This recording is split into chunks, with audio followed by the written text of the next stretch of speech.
ako pinaniniwala na karapat-dapat na si Super Mara Tamundo ay siyang maging opisyal na kandidato ng dito sa lungsod ng Maynila dahil siya po ay lehitimong membro ng Partido Federal ng Pilipinas. At ganoon din po ay ang paniniwala ko ang kailangan po natin talaga dito sa lungsod ng Maynila ay yung kaalyado ng ating Pangulo na para makatulong po sa kanyang mga programa at mga proyekto dito sa lungsod ng Maynila.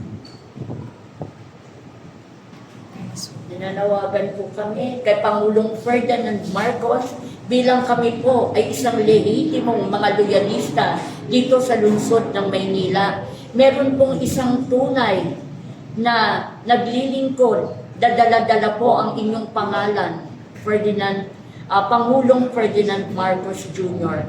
Siya po ang aming napipili na iluklok bilang alkalde ng lungsod ng Maynila.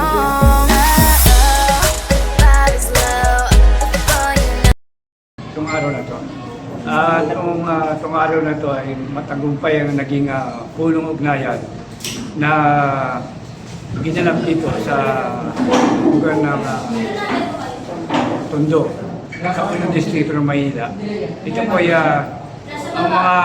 ang mga dumalo po dito sa pulong ugnayan ay ang distrito 2 at 3 ng kinabibilangan po ng mga zone leader ng distrito. At napakaganda po ng naganap na pagpupulong. Sila po ay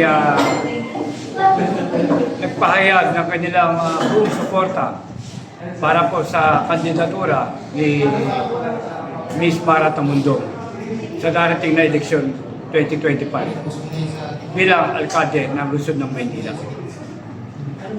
Lahat po sila ay nagsasabi na karapat-dapat na si Mara Tamundo ay manungkulan bilang alkalde ng lungsod ng Maynila sapagkat nakita po nila na meron siyang kakayahan. Unang-una po, nasubukan na po nila at nakita nila na bilang isang senior citizen advocate ay nakita po nila ang malasakit sa mga senior citizen at ganoon din sa mga bataan ng lungsod ng Maynila. Marami na po siyang nagawang tulong. Saksi po kami sa lahat ng kanyang mga ginagawa bilang isang totoo at tunay na ina na nasalunod dito sa lungsod ng Maynila at bilang isang siya siyang magiging ilaw sa reforma ng Maynila sa 2025. Sa hanay naman po ng mga kababaihan at bilang isang lehitimong taga-Tondo, Manilenyo at lehitimong loyalista noon pa man, nakita po namin sa katauhan ni Ma'am Mara na 3 years ago pa, kasama na po siyang naglilingkod bilang isang senior citizens advocate, kasama po ang kanyang pagpapaliwanag sa lahat po ng mga gawain ng ating Pangulong Ferdinand Marcos.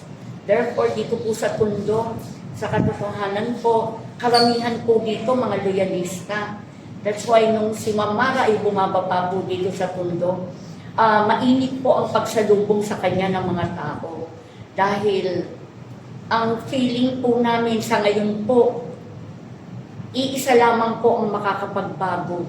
Meron na po tayong bagong Pilipinas, di po ba?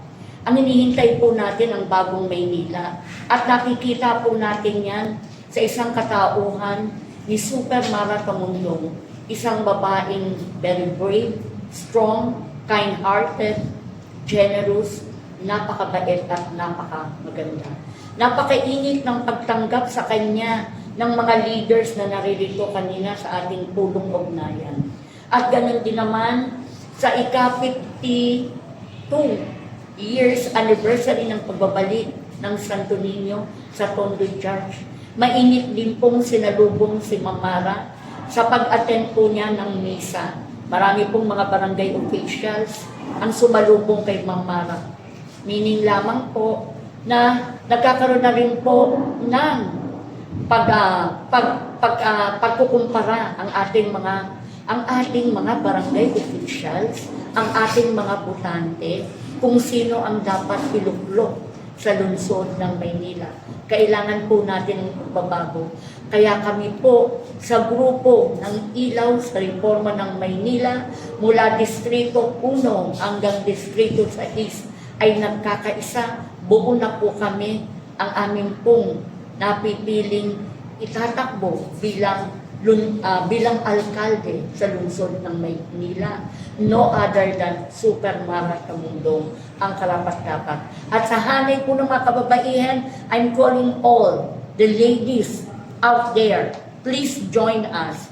Kasi po, meron din po kaming mga samahan ng mga kababaihan.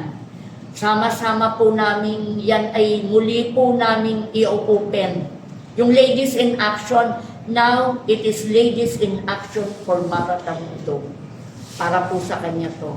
So, let us, please join us in our quest for a new candidate, a candidate with a heart na meron pong puso sa pagbabago, may tunay na pagmamahal sa bawat mamamayan ng lungsod ng Maynila. Nag-iisa lamang po yun, isang Super Mara Tamundong. Sa simbahan kanina maraming tingin ko ba talagang si Mara Tamundong kilala na nila.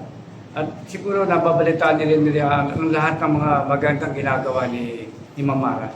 Lalo-lalo dito hindi lang po dito sa Distrito 1. Magsasaiba sa karating na distrito, alam na po nila, nararamdaman nila.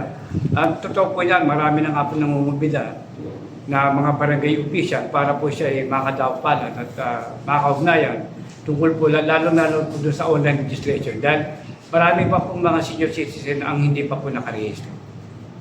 At ganun din po bilang karagdagan, ako po naniniwala na karapat-dapat na si Super Mara Tamundong ay siyang maging opisyal na kandidato na dito sa lungsod ng Maynila dahil siya po ay lehitimong membro ng Partido Federal ng Pilipinas. At ganoon din po, ay ang paniniwala ko, ang kailangan po natin talaga dito sa lungsod ng Maynila ay yung kaalyado ng ating Pangulo na para makatulong po sa kanyang mga programa at mga proyekto dito sa lungsod ng Maynila. Ninanawagan po kami kay Pangulong Ferdinand Marcos bilang kami po ay isang lehitimong mga loyalista dito sa lungsod ng Maynila. Meron pong isang tunay na naglilingkod, dadala-dala po ang inyong pangalan, Pangulong Ferdinand Marcos Jr. Siya po ang aming napipili na iluklok bilang alkalde ng lungsod ng Maynila. Nagkakaisa po kaming lahat mula Distrito 1 hanggang Distrito 6. Si Mara po bilang kapartido ng Partido Federal ay amin pong sinasamahan at kami po ang makakapagpatunay sa inyo, Pangulong Ferdinand Marcos Jr., na siya lamang po ang karapat-dapat na mapili bilang ating kandidato dito sa lungsod ng Maynila. Sana akayin po. At sana po ay inyong pakinggan ang aming mga hinaing, panawagan ng Pangulong Ferdinand Marcos na kung meron man po kayong pipiliin na kandidato, ay sana po sa eleksyon, sa darating na eleksyon ng 2025, sana po ay mapili nyo na po si Mara Tamundong sapagkat siya po ang karapat-dapat. Ako po'y nananawagan sa ating mahal na Pangulo na kumari po sana na si Miss Mara Tamundong po ang ating pong itaas ng kamay sa darating na eleksyon 2025 para alkalde ng lungsod ng Maynila.